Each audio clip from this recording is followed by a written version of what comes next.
د ټولګټو وزارت 1302 لمریز کال له لاسته راوړنو ډک بولي. دغه وزارت تخنیکی مرستیال مولوي عبدالکریم فاتح وایي 1302 لمریز کال کې د 109 پروژو له ډلې د 15 د پروژو د ساتنې او څارنې چارې بشپړې شوي او 40 نورې تر کار لاندې دي. د ښاغلي فاتح په وینا تیر کال د کابل قندهار لویه لار د اساسي بیارغونې په موخه په بېلابېلو برخو ویشل شوې وه چې روان کال د چارو د چټکتیا په موخه دغه برخې زیاتې شوي او سږ کال به چارې بشپړې او ګټې اخیستنې ته وسپارل شي. د فوایدامي وزارت د جوړو شوو سړکونو د حفاظت مسؤلیت په غاړه لري چې دغه حفظ و مراقبت وکړي چې په هغو درشل کې هم تقریبا 109 پروژې موږ لرلې چې هغه تقریبا 15 پروژې چې دي هغه ټولې تکمیل شوي دي. 40 پروژې اوس په الحاله تر کار لاندې دي.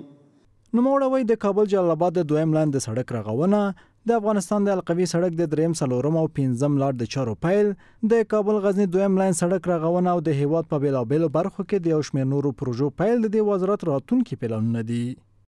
یو د هغو نه د افغانستان د حلقوي سړک پاتې برخه چې هغه د قیصر لمان تقریبا ټوله 150 کیلومتره پاتې برخه ده. هغه انشاءالله په پلان کې ده چې زر کار شروع شي. البته فرعي کارونه اوس هم شروع دي خو چې اساسي کار شروع شي. او همدغسې د کابل جلال آباد دویم لاین چې هغه هم منظوري د شیخ صاحب د خوا اوس نوې تازه راغلې.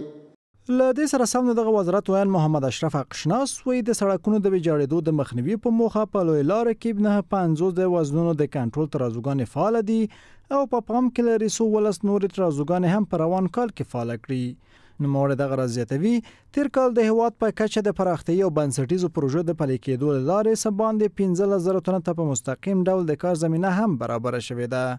همچنان در قسمت جلوگیری از تخریب سرک‌ها و معیاری شدن وزن، وزارت فوایدامه امسال 59 پای ترازو در نقاط مختلف افغانستان به خصوص در شهرهای افغانستان فعال دارد. 17 پای ترازو در سال روان پلان کردیم که در نقاط مختلف و خصوص در مسیر شهرها که تردد انتقالات از اون مسیر هست که شامل پلان است که انشاءالله 17 پای ترازو نیست نصب می شود. د ټولګټو وزارت د معلوماتو پر بنسټ دغه وزارت د اوسپنیزې کرښې معاینت په ټوله کې 2 پروژې تر کار لاندې لري او دغه راز تیر کال د اوسپنیزې کرښې له 4 حیرتانه قنې تورغونډۍ او خواف هرات بندرونو لارې نږدې 4.1 میلیون متریک ټن انتقالات تر سره شوي دي.